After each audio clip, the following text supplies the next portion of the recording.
included within, or they're substandards that support the priority standards. So that was a lot of work that grade level teams did, and it has helped us to align all of our instruction in ELA focusing on those priority standards. So when Rick had shared a schedule before, this kind of aligns with that. So our primary curriculum instruction is Wonders for grade level reading.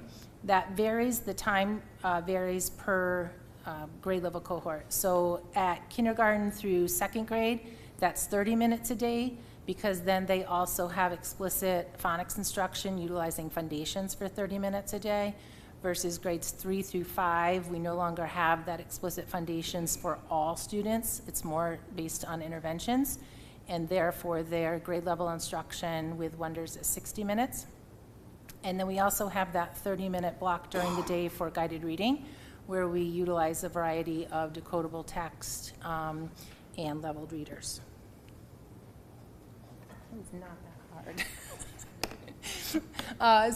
Then for interventions, we identify students using a variety of assessments, but we have a very specific criteria that we utilize for that, including their reading levels, assessments from Ames Web Plus, foundations, and state test results.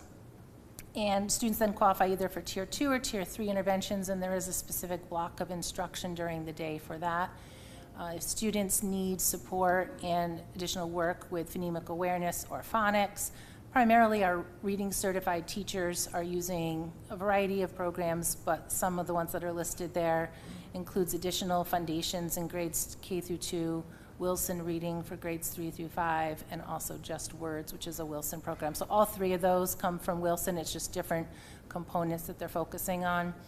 If students need additional work with comprehension and fluency, the level literacy instruction is one avenue, but the reading teachers have a variety of texts that they can use for that as well. And I'll turn things over to Mr. Chris Brown, who has a lot because we have a new math program. Thank you very much, Tanya. So I'm here to talk a little bit about the new math program. This is our first year implementing Eureka Math Squared. The program combines memorization, also goes deeply into the conceptual understanding, giving students more reason for understanding a concept, like what's the significance of it.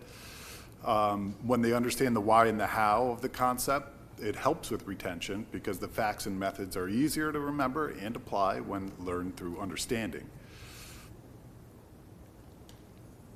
The component's broken up into practice problems. So every day the student gets the instructional component from the teacher, then they have practice problems. It's a mix of related skills that they've been working on. It helps students solidify their conceptual understanding of procedural skills, and it helps them transfer knowledge to new applications and with building fluency. So the skills are, after you teach them, they're never really gone. They do come back throughout the units or the modules that we call them. The practice opportunity is structured into 2 pages. The front page includes problems from the day's lesson. The second page includes reminders. That's where the skills come back up, helping them to retain those previously learned skills. And there's samples there if you ever want to take a peek. And this is a unique part about the program that I really like. It's the practice partners. So each practice has a parallel supporting practice partner. It shows problems like those that they worked on in class, and it gives them an example of the thinking that helps students solve the problem. So it's really like a teacher on the side they can refer to at all times. This is also a great opportunity for parents because this goes home to parents. Serves as a useful tool for students when they're working on their homework. You know, most of the students, when they go through a full day of learning and they get home and they start to work on their math problems, a lot of times they're drawing blanks or hoping or wishing they could remember what they saw in the lesson. Well, this practice partner gives them just that. And I encourage you to check out the samples on there. It's basically step by step on how to solve the problem, but also the thinking behind it. And it's reiterated from what the teacher talked about in her lesson or his lesson.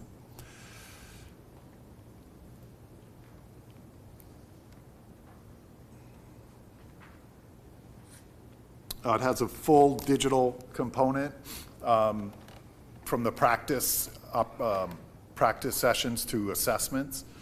Students have what's called a virtual locker, and in there's to-do assignments and assessments for them to take. And they can also go back to those to get feedback from their teacher, see how they did on their assessments or their daily tasks. They can participate in live digital lessons during class. I think that's something that we'll be expanding on as we grow more comfortable with the program, to give students their Chromebooks and have a digital lesson, so to speak, at some point. They can also access virtual manipulatives. And so the program comes with the digital manipulatives and physical manipulatives. And the digital manipulatives are really important because as we switch over to the math CBT, their students are seeing that. They're seeing digital protractors, digital rulers, and other tools. And this program has that also built in, so they get more comfortable with them. And every classroom teacher also has a set of physical manipulatives that they need to reach the students. It's got a lot of built-in home support. It's got a family math letter, gives a topic overview for the parents, includes the content narrative, images of models and strategies, key terminology, so parents have a solid understanding of what students are learning in the classroom, while they're learning, why they're learning it, and how parents can help reinforce this at home. Gives them a list of activities that they can do. The family math letters and the practice partners, which explains the step-by-step process for students to complete their homework independently, but it also empowers families to help their student at home. We've heard it all over and over again. You know, I have no idea how to help my student in math at the elementary level because the teaching techniques are so different. Well, the practice partners gives the parents the strategies that they're using in the classroom, the language that they're using, examples, and the thinking behind it. We've had lots of professional development so far.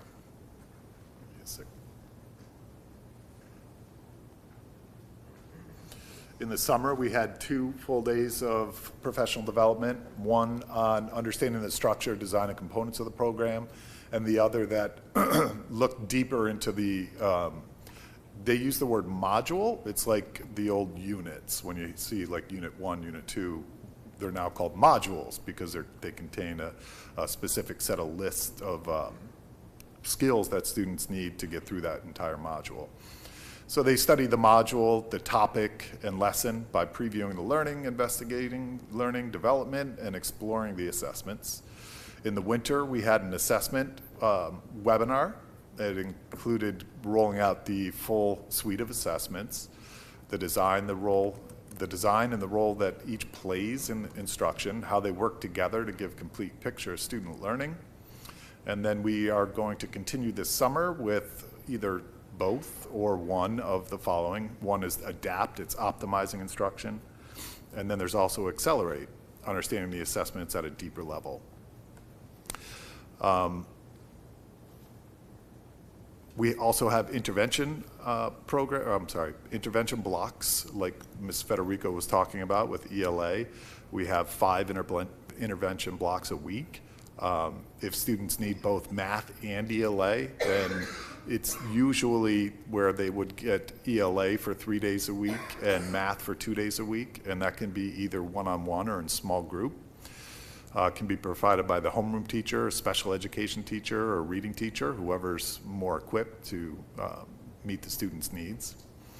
And the assessment criteria that we use are, we have the Ames Web Plus assessments, Eureka Math assessments, and the New York State test scores for those grade levels appropriate. So we look at all the factors from all those assessments, and we have criteria that they have to meet in order to qualify for AIS services. And if they qualify, then they get 2 to 5 days a week of math, and if they don't, then they stay in their homeroom and do some enrichment activities. All right, I'm going to turn this over to Mr. Egan.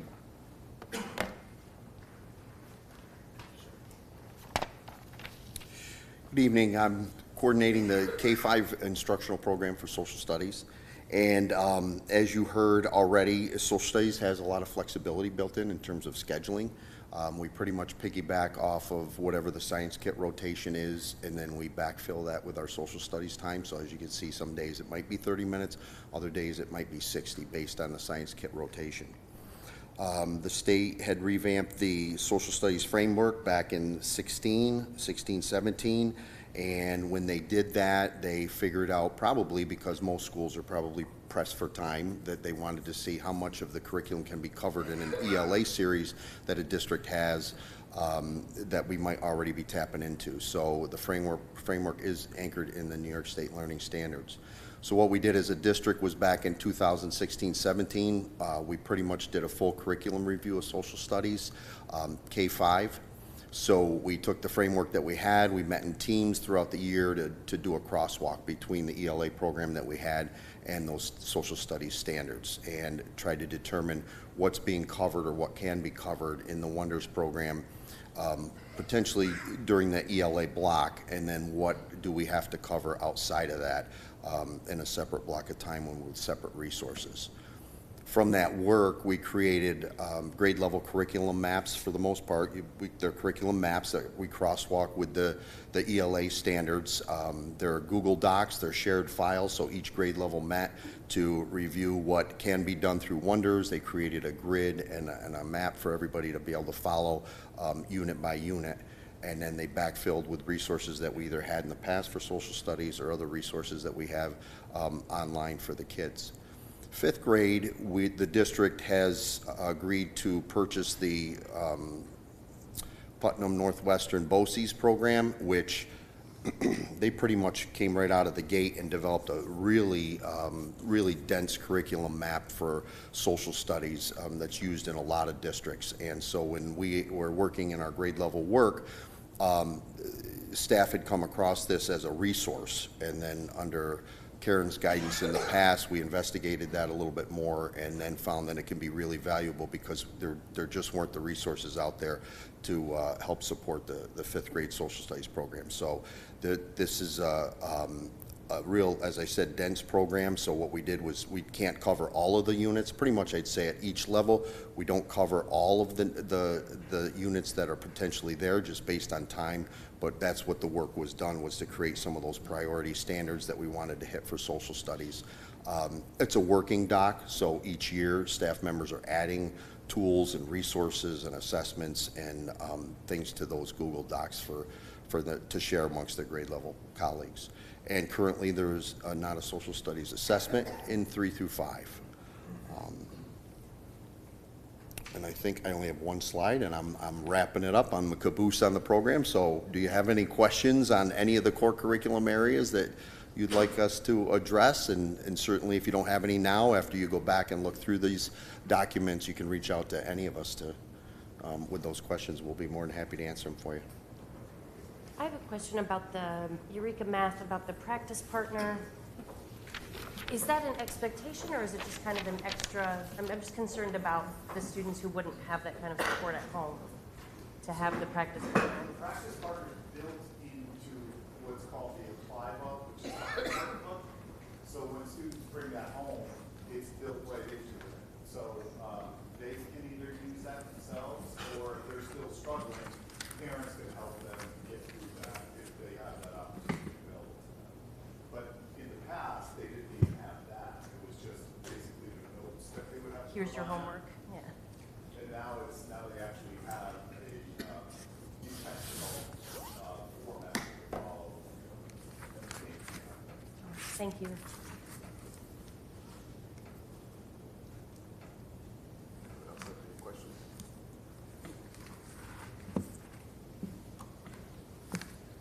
No questions. Thank you very much. That was awesome.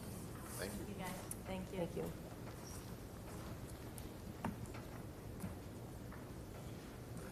Kathy is swapping things around. Sure. Or I will do my superintendent's update. Yes, ma'am. So, if folks have been reading the Times Union either online or in print, there was a tremendous article on Sunday about the problems that school districts who have already received some electric buses are having with those buses. And I will include that in Friday's update for the board. But one of the things I found most fascinating is that Bethlehem, who was out there ahead of most of us and currently has 7 electric buses, 5 of them are presently off the road due to recall and needing new parts. I say that to you because we being the New York State Council of School Superintendents are doing our work to help our legislators understand why this is going to be very difficult to accomplish by 2035. And certainly to purchase those vehicles in 2027 and beyond. And to that end, this week I'll be speaking as part of a team to both Assemblywoman Walsh and Assemblyman Santa Barbara about our concerns. We try to get to everyone we can in small groups, so 3 or 4 of us. We're holding virtual meetings. They work out. But I would encourage you to go back and look at the document I sent you, our legislative priorities, which talk a bit about the kinds of things we're trying to achieve with the legislature. Right now, as you're well aware, the push is to restore foundation aid to schools who were saved homeless. There are at least 2 schools in New York State, across the state, who are taking 50% reductions in state aid under the current plan that the governor's put forward. As you can imagine, if we had to cut our budget by 50%, we would probably be closing our doors. I don't know how we would get there. And those are certainly the 2 most dramatic situations I'm aware of, but that whole piece of what's going to happen with foundation aid now is very much at the forefront of everyone's thinking. So we shall see what happens. Kathy, are we good? Yes. And with that, Drew and I are going to talk a bit about budget.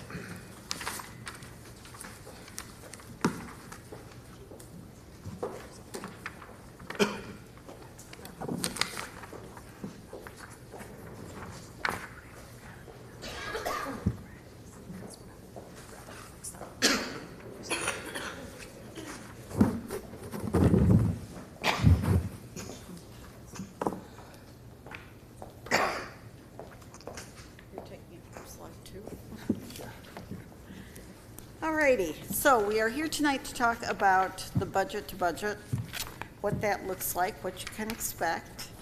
Drew and I are going to share the presentation, and certainly we'll be happy to answer questions during or after. So this is really the overview tonight. Maybe. What are you telling me? What is she saying to me? So I'd like to start by having folks just take a moment, take a look at our mission statement.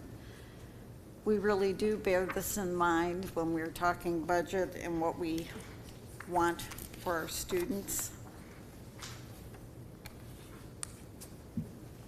I was very pleased to see that both the secondary curriculum reports and elementary curriculum reports started with a learning target that related to our mission statement. So it is that kind of activity that makes this live for us. The district has 4 strategic goals. We've had these in place, I think, since I got here. They are broad-based. As you read through them, you can see that they are the 4 core areas, or what we see as the 4 core areas in terms of what we do to run a school district. So if we were to look at what we were working on this school year in 23-24, under each of those strategic goals, you will see here in instruction many of the things we've talked to you about, things you have heard tonight, including our culturally responsive education, so our DEI efforts. increasing student attendance, which I'm pleased to say we are seeing an increase in student attendance, our use of data to inform instruction, and as I believe Mr. Arquette has talked about, both the aligned curriculum and curriculum mapping. In personnel, there are certainly many things we continue to work on, including mandated trainings.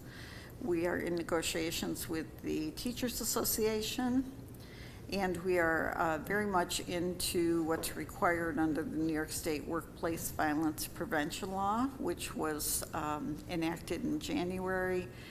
And we have until May 4th to get all of the individual pieces required as part of that legislation done. And you will see that tonight you have the first reading on the board policy for workplace violence prevention. In operations, I think about operations as those things that allow us to keep our schools in good shape and keep things moving safely. You will note, I think in your packet tonight, you have several sets of minutes from the Health and Safety Committee. I realized you weren't getting them, so we've included them this evening. They're also posted to the website. We have recently had a security assessment conducted by Needham Risk Management in each of the buildings and facilities here, and we'll be talking to you a bit about the results of that assessment on a different evening. We talked briefly just moments ago about the transition to electric vehicles, and Mr. Giaquinto and his office are staying very much on top of that. And then the implementation of the stop arm technology on buses. And of course, as I go through these aren't the only things we're doing. As folks are well aware from the updates I send you, there are lots of things we are working on, but these are certainly at the forefront. And finally, our facilities. This is our 4th year of our joint transportation agreement with BHBL. I did see Superintendent McGrath on Friday, and I suggested to him that since they have that beautiful facility that we share with them, that they should outfit that for all the electric buses for both districts, and that we could then, we'll be the people who will maintain the regular buses until we're ready for the big switchover. But I couldn't talk him into that. As always, we'll get ready for the May budget vote. We've been conducting our required inspections. One of those was the building conditions survey, which you heard about last board meeting when Alistair was here to talk about what we could do for a $12.5 million project that we would take out in May with our budget vote. Continued water testing and reporting to SED, and then for those of you who noticed all of the geese on our high school field hockey field last spring, it reminds me just a little bit of the movie, what was the movie with Bill Murray where he was golfing? Caddyshack. Caddyshack, yes. He with the gopher and Drew with the geese. They're going to get it. As you know, these are my questions. They're still my questions. They will always be my questions. So what I think about is we put our budget together and consider what's coming next. And you also know I am not a believer that we can just keep adding. Number one, you can't keep adding and do everything well. So we really do have to be mindful about if we want to do something new or different, is there something else that we are going to reduce or eliminate to get there? So my give to get strategy. And at this point, I'm going to turn it over to Drew, and he's going to walk you through these. Do you want me to shoot slides for you?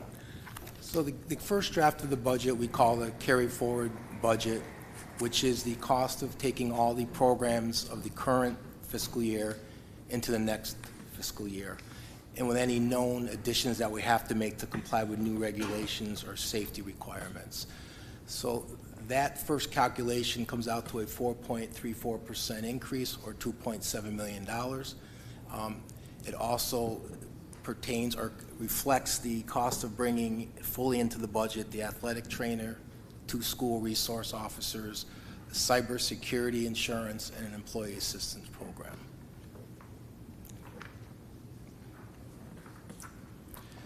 The tax cap, which came in, I believe, 12 years ago, this is the language. It's also a separate write-up in the board packet of what the tax cap is, how we got to the 2.86, so we can move off of this if you want to.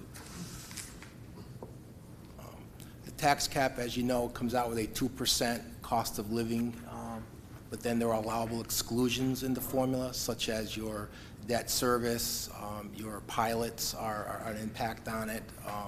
If there's an escalation in pension over 2%, these things will allow you to go above or below the 2%. We're good. So doing this calculation this year, we're going to come in at 2.86 compared to last year's 4.33. This means that we're able to increase the tax levy by almost $930,000 and require a simple majority to pass the budget. Correlate that to the first draft of 4.34% tax levy increase. That would mean we would need to raise the taxes by 1.6, almost $1.7 million.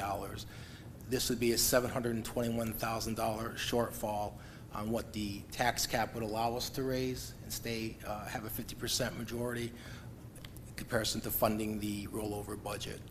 The projected tax rate increase or levy increase at this point, because of the same, would be 5.08%.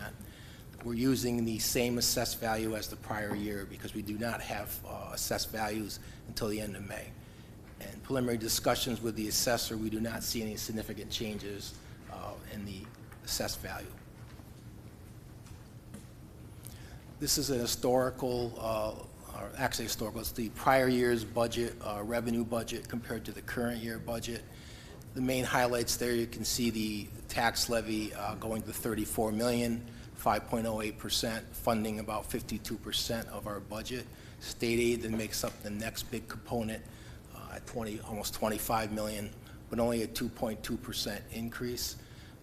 We are fully funded under foundation aid.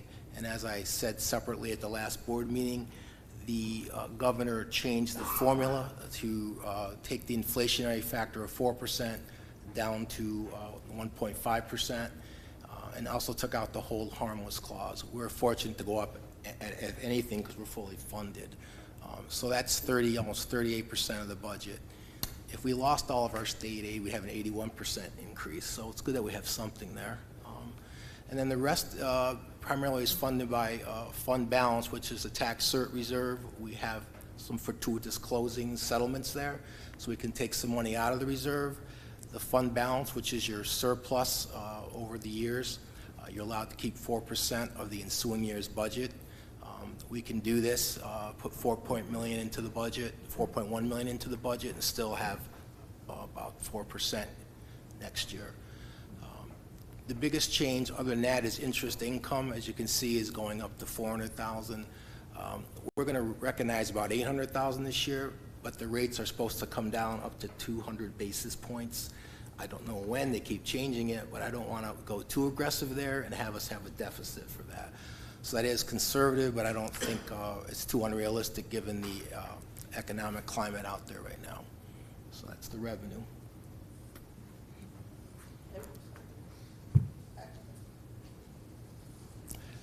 The spending increase, it's okay. So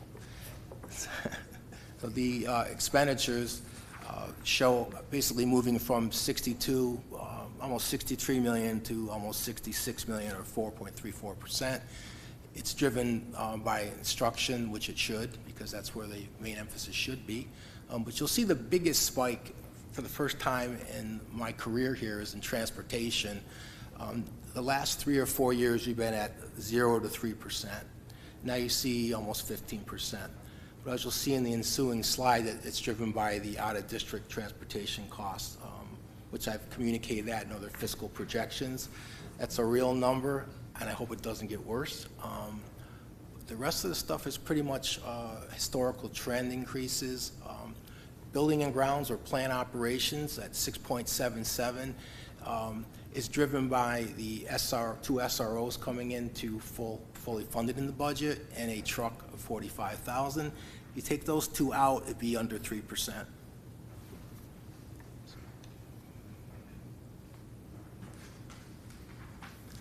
And these are the main driving factors of the expenditure increase.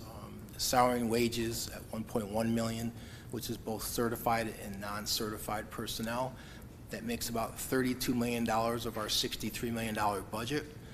Health and dental, almost $500,000, which is about 4% increase, 5% increase.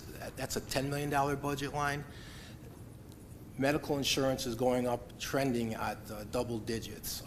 We're lucky that our CDPH plan is going to be flat next year because of a significant rebate on the drug side.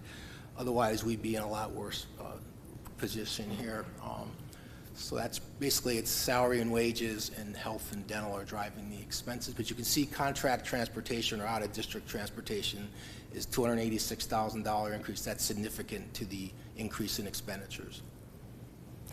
The first draft also does reflect 5 teacher retirements and the related savings if we replace them all at a step 8. It's about $53,000 savings per position.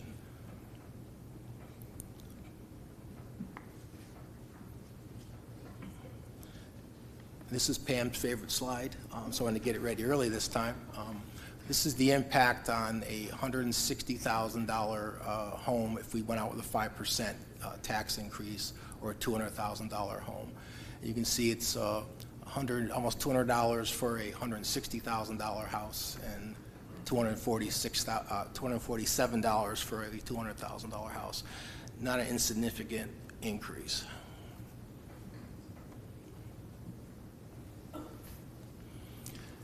This is the historical perspective on the tax cap and tax levy.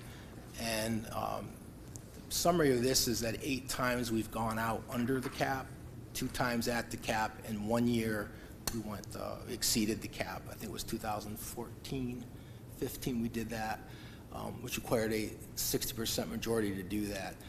And overall, you can see very low tax increases under 2, very conservative spending with only an outlying year. I think in 18-19 we went up 4.5%. My eyes aren't good anymore, but and that was because we brought on debt service from the 2018 project. It was a $15 million bond, and there was no debt coming off that year, so we surged that year. But other than last year, we went up 4.34, and then this year we've been very conservative in our spending and effective in keeping the tax rate low.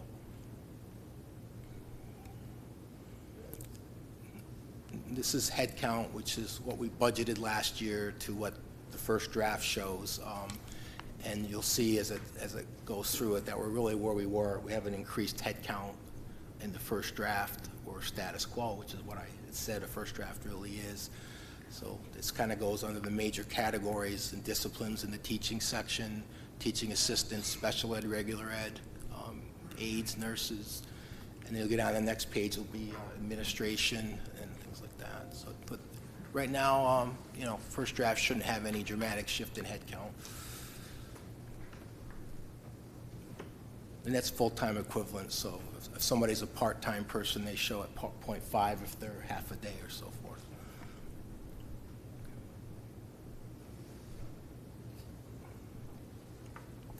This is just a pro forma on what a step 8 looks like for the instructional side, a teacher and a teaching assistant. And you can see the cost, how benefits have become more than, or a significant portion of what it takes to compensate a new employee.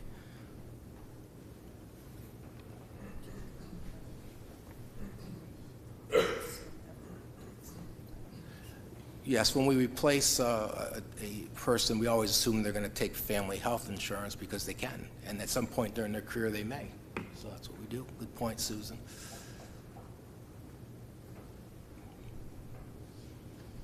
And then these are the key propositions. There's the budget proposition.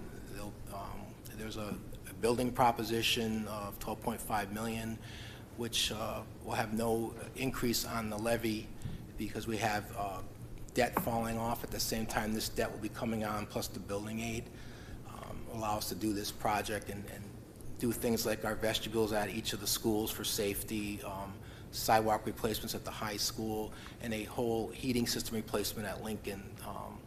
So that's what that is. And then the bus prop, 3 buses, and then an electric bus prop, which is just contingent on getting EPA funding for up to 5 electric buses. This would be what I need to borrow to cover the difference of what the grant's going to give us to what the local share has to be before aid.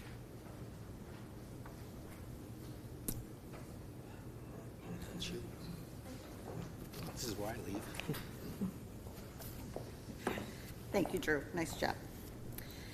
So how are we going to do this over the next few weeks? Tonight I'm going to ask you to give me your negotiables and non-negotiables. So things that you would prefer I not touch, and things that you would be okay, because I'm going back to the fact that, one, you've said, at least initially, you would like to be at or below our tax levy cap, which is 2.86. In order to do that, we've got to jettison about $730,000. So that's how this helps me plan for that. I also have to say to you, though, I may not use what you give me. I may find something else I think is the better option, and we will have those discussions throughout our budget development.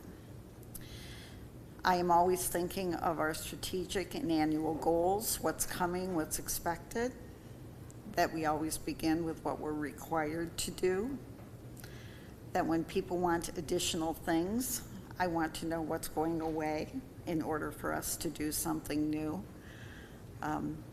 I was a teacher for a long time. I still am a teacher, and I have a terrible time letting go of anything. So I have to be the person who says, if we're going to do this, what does that replace? What does that enhance? What can that serve instead of doing?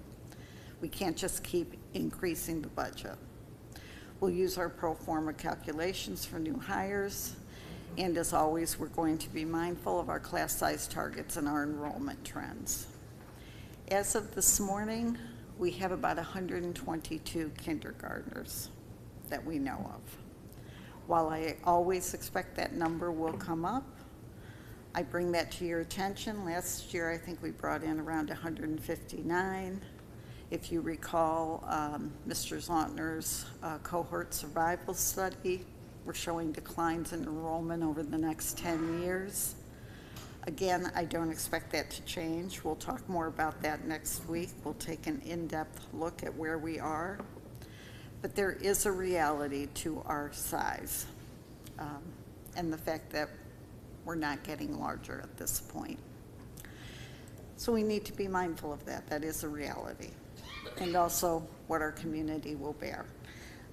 Drew has done a phenomenal job with his staff. I see Ms. Carasone's here tonight. Nice to see her, but certainly with his whole team.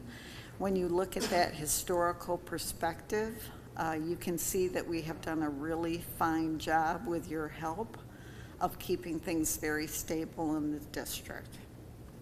Does that mean we always get everything we want? No. Does that mean sometimes we have to make hard choices? Yes.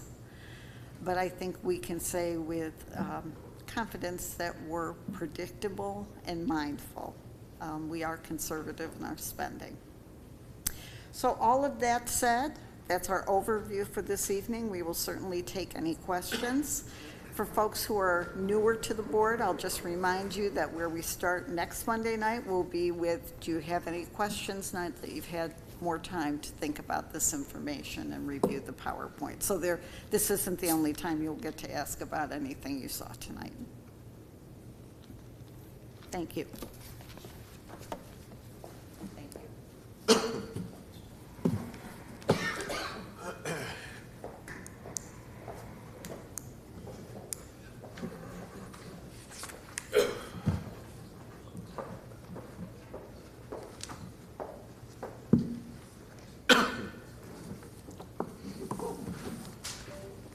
All right.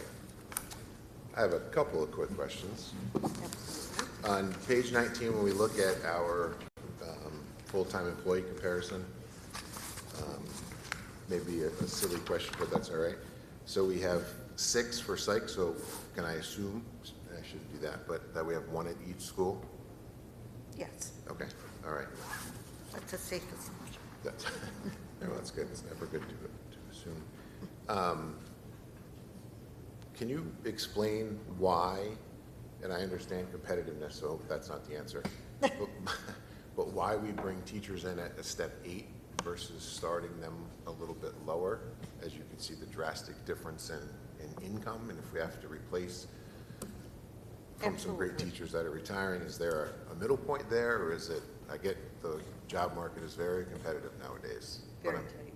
I don't know if there's a compromise in there, starting them right out at step 8 versus a little bit lower to, No, we would be willing to start lower. So if I had someone who was right out of college with their master's degree, we would bring them in certainly lower than step 8. But right now, you're right. The market is driving what we offer, as it is everywhere.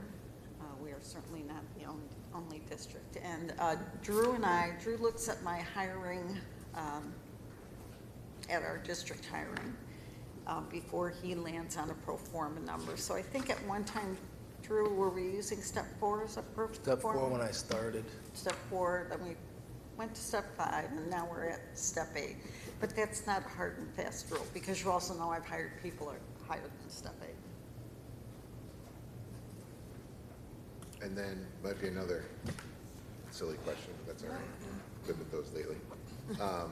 When Mr. Arquette and the principals were doing their presentation and Glenn Warden showed up on that scale and it had to do with the class of special needs, for elementary, are all of the special needs at Glenn Warden, or do all 4 schools have special need classes at elementary? We have sped kids in all 4 Okay. elementaries, but there are some unique programs Okay, at Glen Warden specific. okay. And that school has 1 psych for every other kid plus the extra programs at that school? Okay. All right, thank you. You're welcome. Great question. Well, I had a couple weeks in bed to think about it. All right, thank you. Questions? I had a couple of questions about page 16, the spending increase highlights. For example, there's the line item for increased summer curriculum. Could you explain what you're talking about with that? Are you talking about increasing it from what happened last year, or just having it again, or? Sure, not to get into Rick's weeds, but the overview is that there is grant funding for some of the required curriculum work. That's gone, so I got to bring some of that back into the general fund. Okay. How's that? I do listen to you. Well done. And then I wanted to ask about the fully funding of the athletic trainer. Right now they're part-time? Am I understanding that correctly? And He works during the day at Ortho, New York, and then he comes to do us in the afternoon and things like that. So what we have done in the budget is we've built up some of that contractual expense to $30,000. He's going to cost $61,300, I think we're carrying in the budget. So it's just getting him fully funded to what we were paying partly out of the CARES Act the last couple of years. So. and not being athletically inclined at all, could you explain what he does beyond what the coaches do for each of the teams? Jamie, are you here? You want to explain what the trainer does better than I do? Yeah, absolutely. He's super helpful because he attends all our varsity games and actually has training beyond our base level of CPR and first aid, which is basically emergency training, so we know what to do. And what he establishes right off is kind of a lot of mental wellness too, because the student athlete is there. He also has a connection to give advice on what to do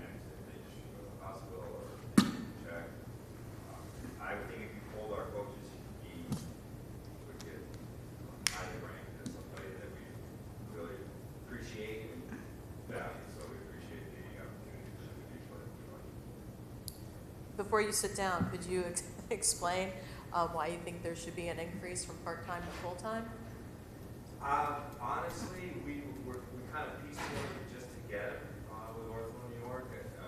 Chief Rinto can correct my history of it, but this will be year 3, and it's always been part of the process to bring him on board to work, for the school or with this contract, because we had to start off with no trainer, work him in part-time, he's been getting more and more valuable to us the last couple of years.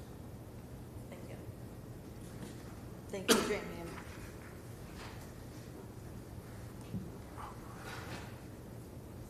I did have one more, sorry, Joe. I highlighted and can point out page 16.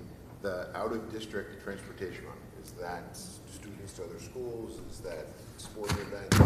Is that everything? No, it's all related to a program where the program is we have to transport the kids. So we have people going to Massachusetts for program, we have them going to Troy, and we just don't have the capability of doing it in-house.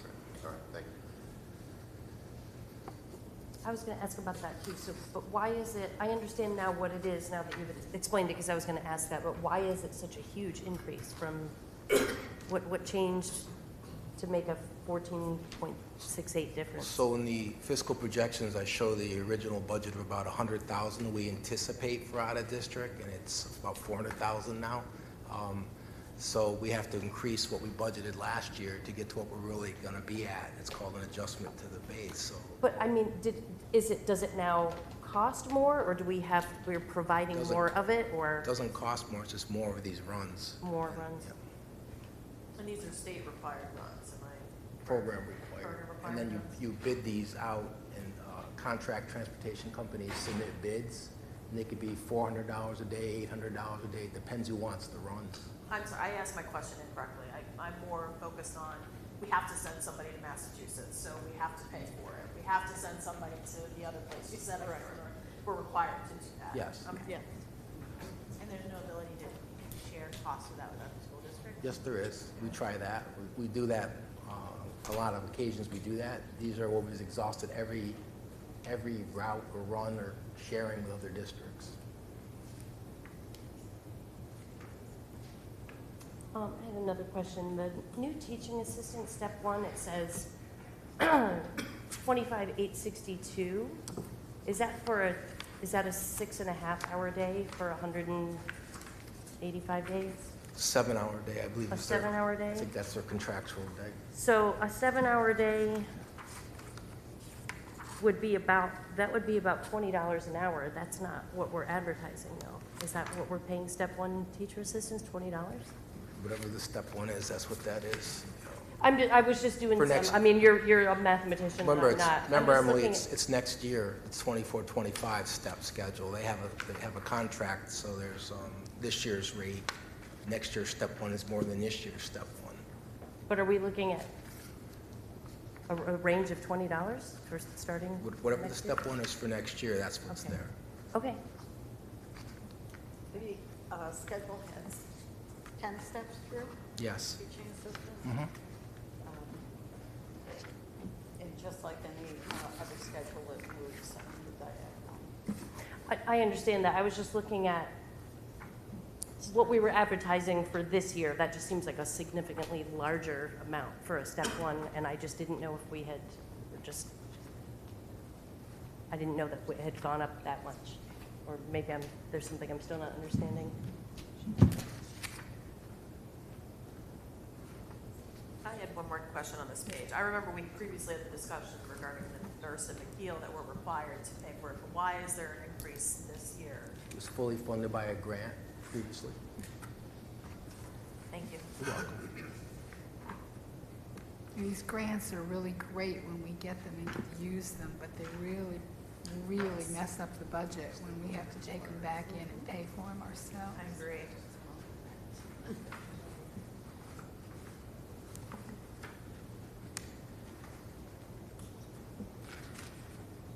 Any other questions?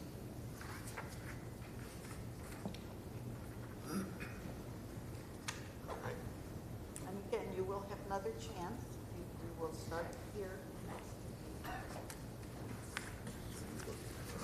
Negotiables. I am. All right, so now we will let Susan and team know what our non-negotiables are. And you want to start, or Sure. should we say them at the same time? Yeah, I know. I think a lot of people are going to agree. We have to keep all our mental health stuff for all of our students. It's vital that they have the mental health help that they need. I want to keep the SRO and the CRO. I think they've become extremely valuable and do a lot for the district by having them here. I think we need to keep the athletic trainer. Heard positive things about having the athletic trainer and being able to help the kids and help the kids recover if they get an injury and that type of stuff. It's very important that they be here. And this year I have a fourth one, and I want to figure out how we can keep feeding our kids for free. Well, you got 4 years and for 4 schools. So it's the other two. And we're reapplying for the other 2 in April, so you might get your wish. For So that there was 4 years? 4 are locked in for 4 years, Okay. yep. It's for the 4, but not the other 2. Okay.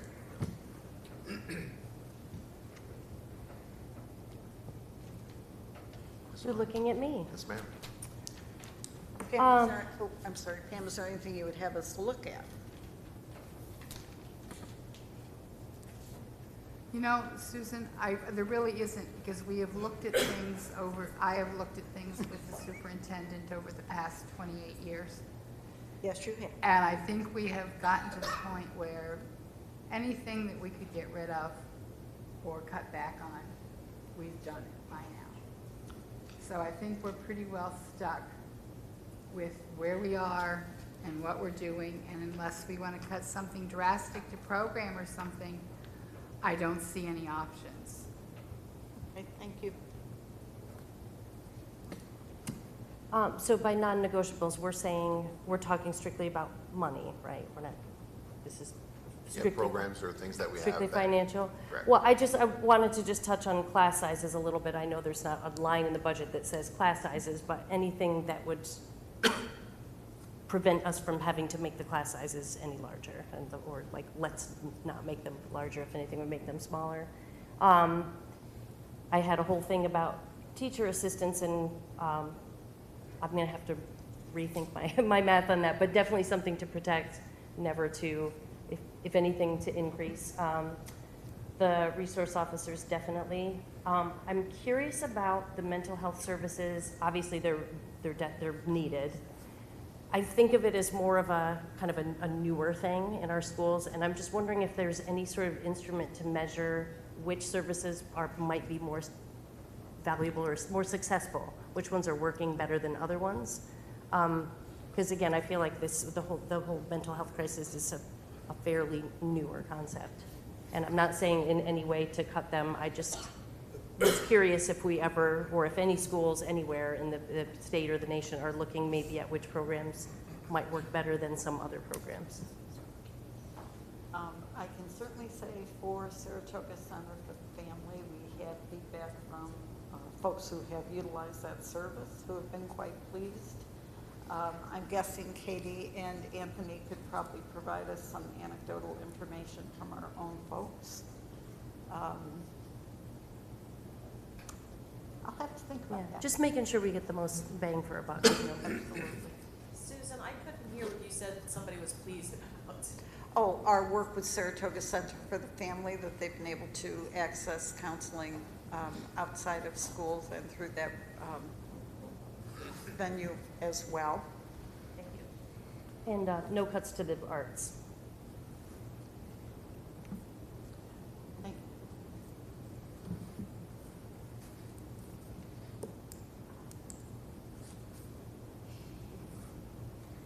I can see asking for negotiables is not going to get me anywhere else. I'll skip it. Not tonight. Good try. Kim? All right, so my first, I'm a big mental health advocate, so that was definitely a non-negotiable for me. The SRO and CRO officer is a non-negotiable for me because I hear a lot in the community wonderful things and how much they're benefiting us. Fine arts is another non-negotiable for me because we need a separate outlet besides sports for our students.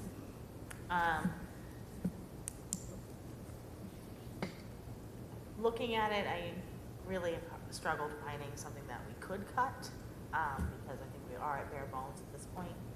I would like to see, like, I'm going to be very unpopular here with the crew. The athletics director, do we need them full-time or can we slide by another year part-time? And the after-school bus, I'm curious to see how many students are utilizing that, and I wondered if more students utilize that during sports, because I wouldn't want to see that cut if we are using that during the sports season more for our students to be able to attend practice. But that's all kind of looking at where I'm laying right now. I don't want to see us losing any of our teachers or staff for budgetary reasons, so that's a non-negotiable for me. Mental health is, as I've said many meetings, so extremely important to me. So I'm going to actually assert, and this is probably a dream, but I think we could actually use some more staff. I feel like our people are doing great, but they're inundated. Or find another avenue, maybe the Saratoga thing you were talking about, to give our kids, because I'm worried about not only our kids who have IEPs, but I'm concerned about the kids that don't have IEPs, that I've had parents come to me feeling that they don't, not through any fault except for the fact that we're understaffed because of in reference to our district. So put that out there as maybe a negotiable, maybe we could see something. And Kim, they're gonna have to be angry with me too, because I agree with you about the athletic director.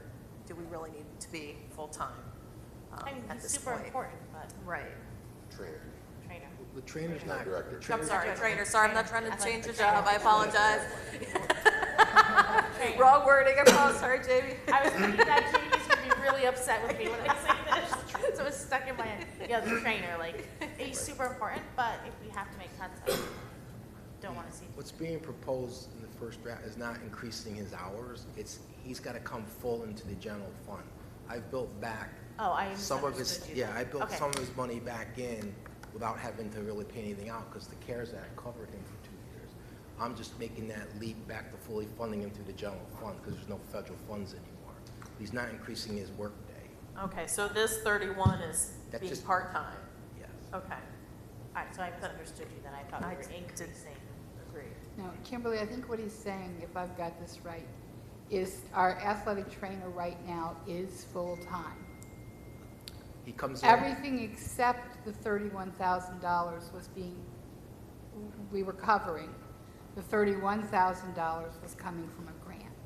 So we're not changing his hours, Right. we're not changing his work at all. All we are doing is keeping him where he is. All right, I take it as he was part-time or. Because he was working at Ortho New York as I well. thought the same thing. I understand now. All right, so then I can take that off. Don't shoot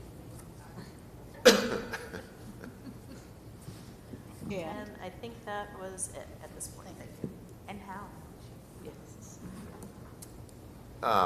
Mine are very similar to Pam's. No cuts at all to mental health, to keep our SRO, CRO program, as well as our athletic trainer, and to piggyback a little bit of what Ms. Furnish said.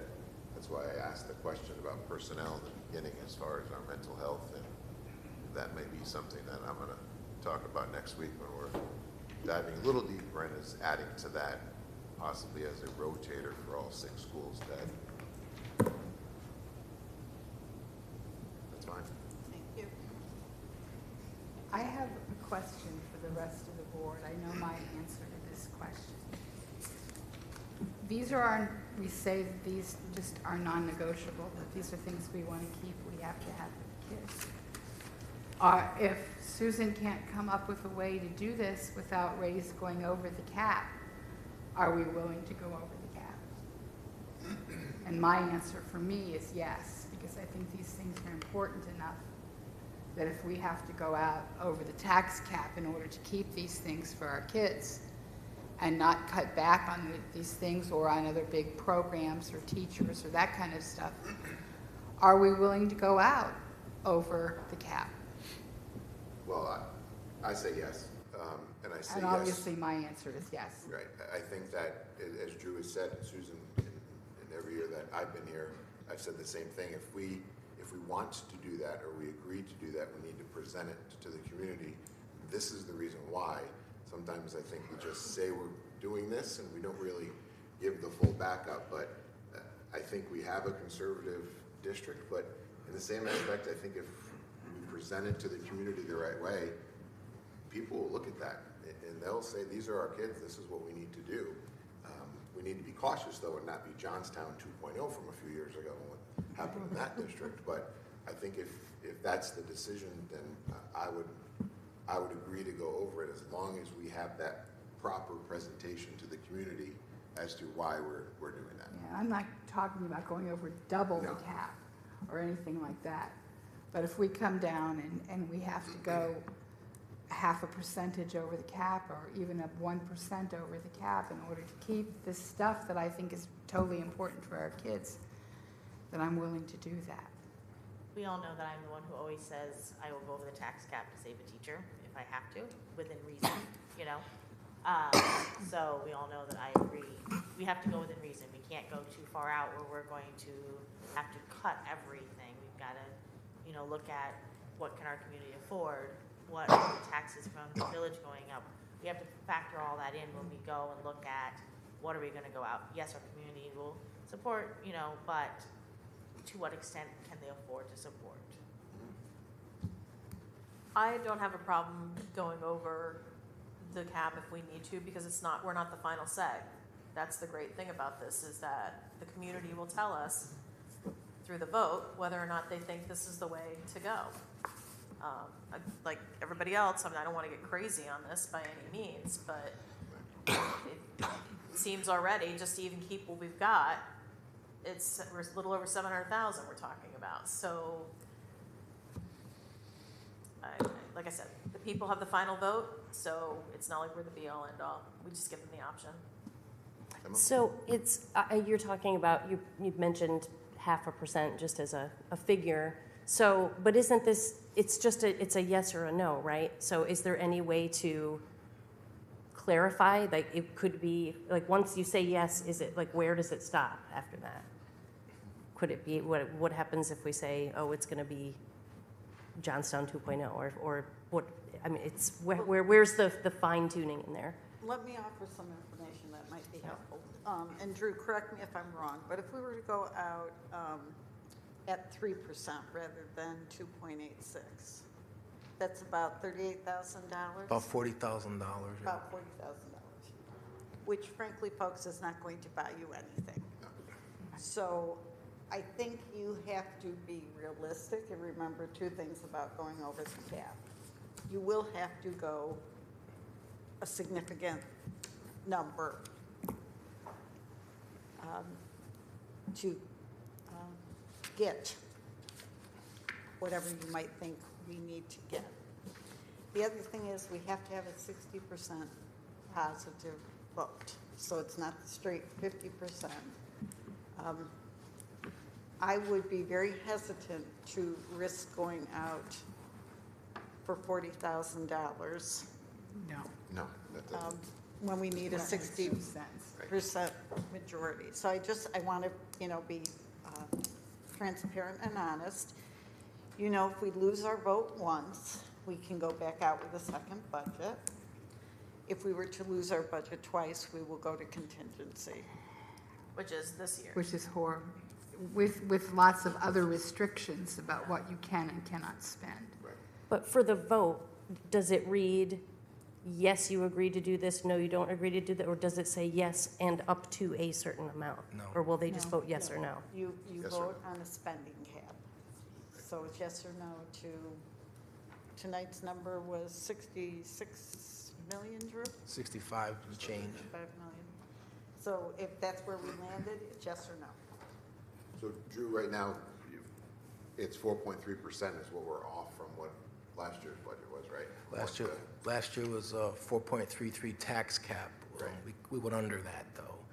I think the thing to be cognizant of is not whether or not you go over the cap, is what the new normal may be. Because if state aid is flatlining at 2% or it's 0, your expenses, and I said this last year when we went out at 4.54 spending increase, which was a historical high, that we're going to be back at this.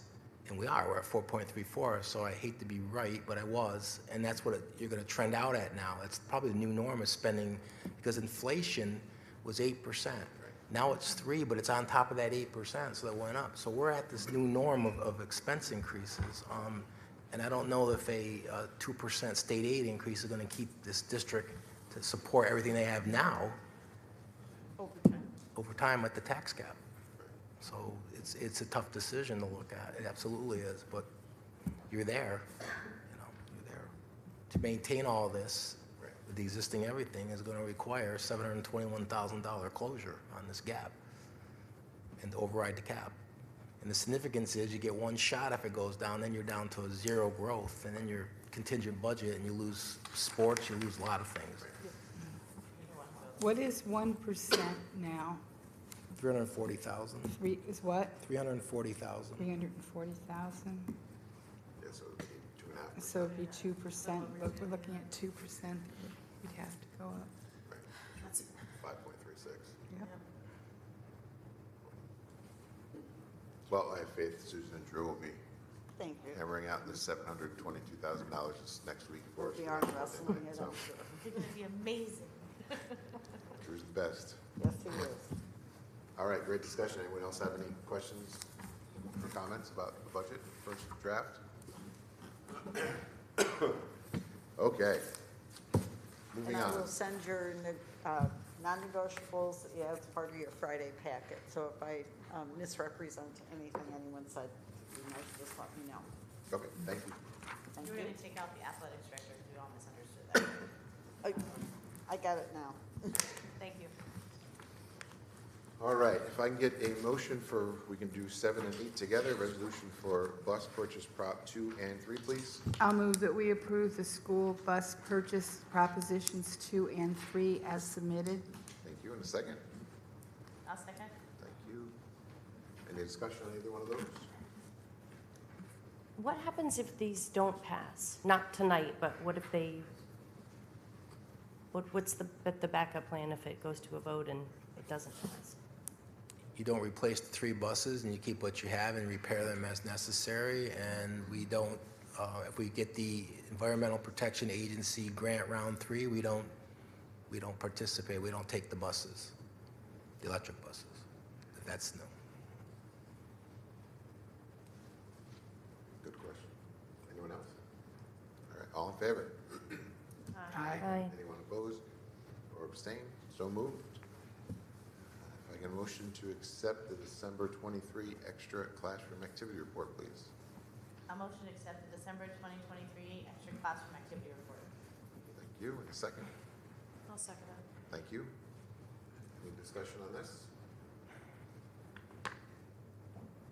If not, all in favor?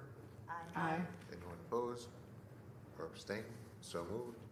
I can motion for the first reading of the workplace violence prevention policy, please.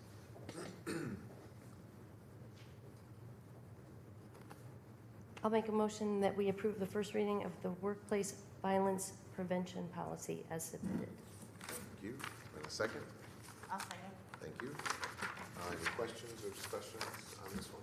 Yes, there are 2 errors, wording errors. They, in here on the second page, we use the word they and their, and we're taking that out of all the policies as we go. So it should say the employee and the employees And then instead Kim of was, they and their. Kim Furnish also sent me some A couple typos. things that we needed to do. So we will clean all that up and have it back for you for second reading. Beautiful. So we'll go with the corrections. All in favor? Aye. Aye. Anyone opposed or abstain? So moved. Can we get a resolution for item number 11, please? Can we do 11 and 12 We sure and can. 13 together? Yeah, I wasn't sure if we wanted to do the separately, but we can do 11, 12, and 13 at the same time, yes? I'll motion to accept the appropriate gift and donation from William Minnick to the Scotia-Glenville High School Technology Department. Also, to accept the appropriate gift and donation from Lincoln Elementary School PTA, and accept the appropriate gift and donation from Saginaw Elementary School PTA. Thank you. A second, please. I'll second it with thanks. Thank you. Any discussion? All right, all in favor? Aye. Anyone opposed or abstained? So moved. If I get a motion for resolution item number 14, please. I'll move to accept donations for various senior high school award scholarships with thanks. Thank you. And a second. I'll second. Thanks, Emily. Any discussion on this one? Questions? If not, all in favor?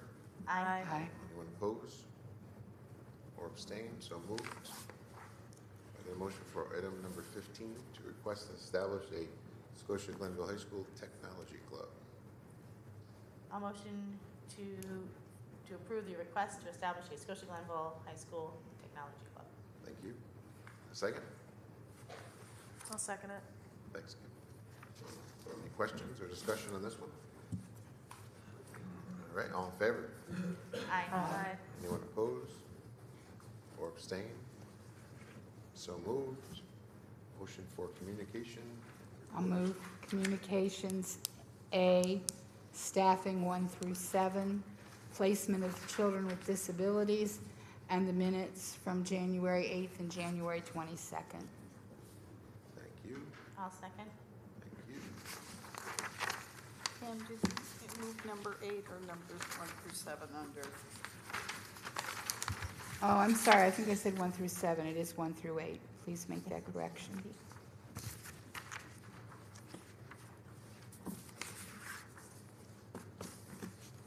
Any questions or discussions on any of this? I think there's some edits that need to be made to the January 22 minutes. I made some, it seems there's a typo on the increased debt service. And then I feel like under the communication section, we're missing the line moved by so-and-so, seconded by so-and-so, and then the roll call at the end. So I think that needs to be remedied first. Well, we can move them with I'll move corrections if the, everyone- with the changes. With changes? Okay, thank you. Yeah, I thought there were some, of course, I don't have them in front of me, but they might have been the same typos. I saw a couple in there. And Kim again was good enough to send those to me, so we will follow them. Okay. Thank you. All right, all in favor with those changes? Aye. Aye. Anyone opposed?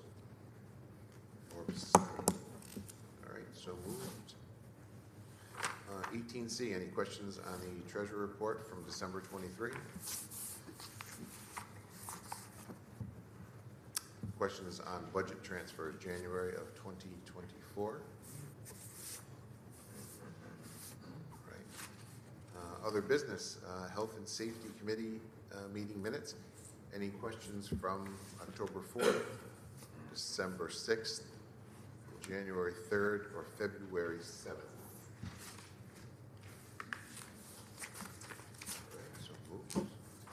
Any other business? I wanted to congratulate all of our Odyssey of the Mind teams. This weekend was their competition, and they were under the direction of Amanda Schultz, who was the head of that. We really represented great this year. We were 25% of Odyssey this year with Scotia-Glenville, so we looked really awesome in the tie-dye shirts. There were 5 total Division I teams, and 4 primary teams, and 2 middle school teams, and 3 out of the 5 Division I teams placed. So we have 1 at Glendale going to states, and we have 2 at Lincoln going to states. So it was a really great showing this year, and I'm really proud of them. Awesome, awesome. Congratulations. Any other business? Obviously, tomorrow we have the science fair here. This would be awesome. All right, no other business. At this time, I will move to the second hearing and privilege of the floor. If anyone would like to address the board, please just state your name and address. Hi, I'm Sarah Hoffman. I'm the Scotia-Glenville Teachers Association President, teachers, nurses, teacher assistants, aides, and monitors. I wanted to just bring something to your attention tonight on number 7 under the staff. I'm sorry, maybe it's staffing. I'm on the wrong page. Staffing. You approved all of the coaching appointments tonight, and I don't see unified basketball there. I'm assuming it's because we don't have a coach yet. And I wanted to implore the board to really think about what we are paying the person that does unified sports. At our school district currently you're good. In the last season, Unified Bowling, they were board approved for $400. If you look at what you board approved tonight for varsity sports, modified and junior varsity, you'll see that there are no numbers in that category at all. The Unified Basketball team, if you don't know, is amazing. I would definitely encourage you to come out and see them. They are, our athletes are our students with disabilities, and they are partnered up with kids from the general education, and they all play together and help each other and support each other, and it's really an incredible program. On our school district website, we currently list it under, sorry, I have my picture right here. We currently are listing it under the spring sports season, which leads me to believe we all consider it to be a spring sport that's coming up. So I'm just hoping as we start to look for a coach for this and that we are looking at hiring, that we are also keeping in mind that it is a sport and that we should compensate our coaches that work with students with disabilities in the same way we compensate the gen ed. That being said, if you're free on Friday, the Unified Bowling, I have several students participating. It's super exciting. They have their championships Friday morning from 9 to 11, if you're at all available, at Boulevard Bowl. We currently have 25 students participating on the sports team for this season, and then I'm not sure if they've opened registration yet for basketball yet. So we're super excited that they have this opportunity to participate in the championships on Friday. Last year they medaled and came home and they wore their medals all day and the whole school buzzed about it. It was such an incredible program and opportunity. And I want to just see it recognized in the same way that we recognize all the other sports at our school. So thank you so much for listening tonight. You said that's this Friday? Thank you. This Friday morning, yeah, Boulevard Bowl, 9 to 11. They would love some cheering.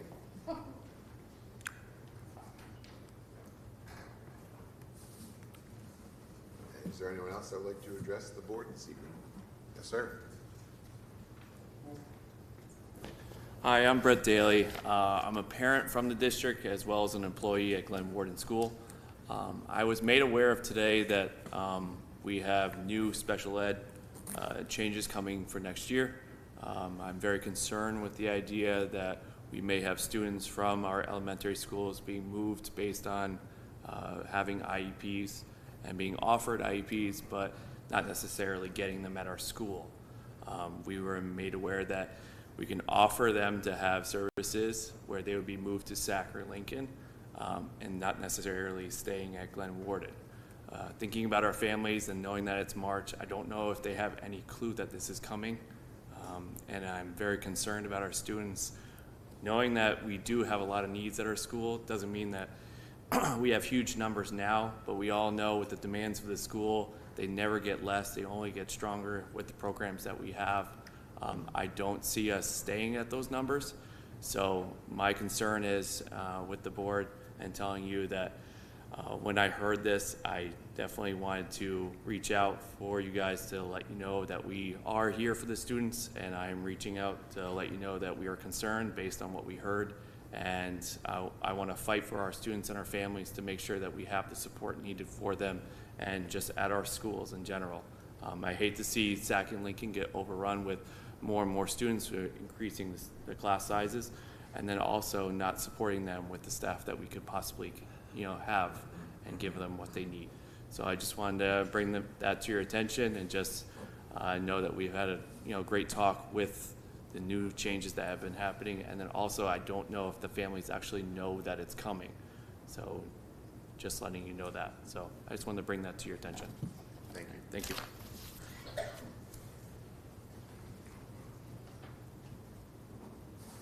Anyone else like to address the board this evening?